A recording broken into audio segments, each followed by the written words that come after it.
In today's video, I'm going to teach you how to find duplicate entries in Microsoft Excel. If you've ever wondered whether a list contains repeats like duplicate invoice numbers, email addresses, or product IDs, Excel can flag them for you in seconds.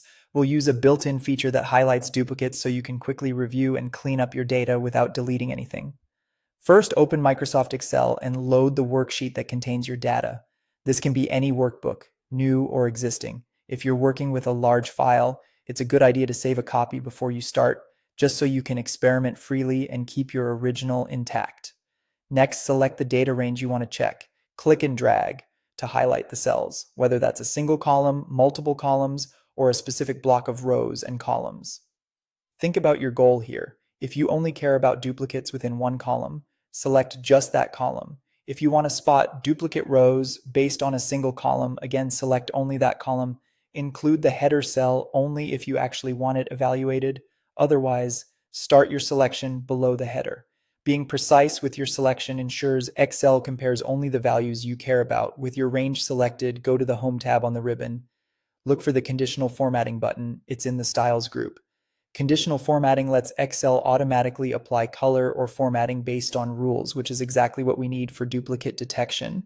From the conditional formatting menu, point to highlight cells rules, then choose duplicate values. This opens a small dialog where Excel is ready to mark any value that appears more than once in your selected range. By default, it targets duplicates, not unique values. You'll see a drop-down that confirms duplicate is selected.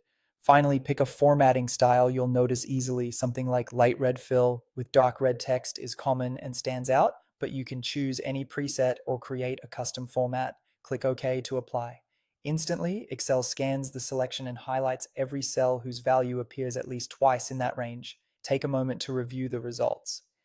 If you see an unexpected highlight, like a header or a value that only looks the same but has an extra space, you may need to adjust your selection or clean the underlying data. Remember, this process is purely visual. It doesn't remove or change your data. If you want to tweak the look, you can repeat the steps and pick a different format. And if you change your mind, you can always undo. That's all it takes to quickly find duplicates in Excel and make your data more reliable.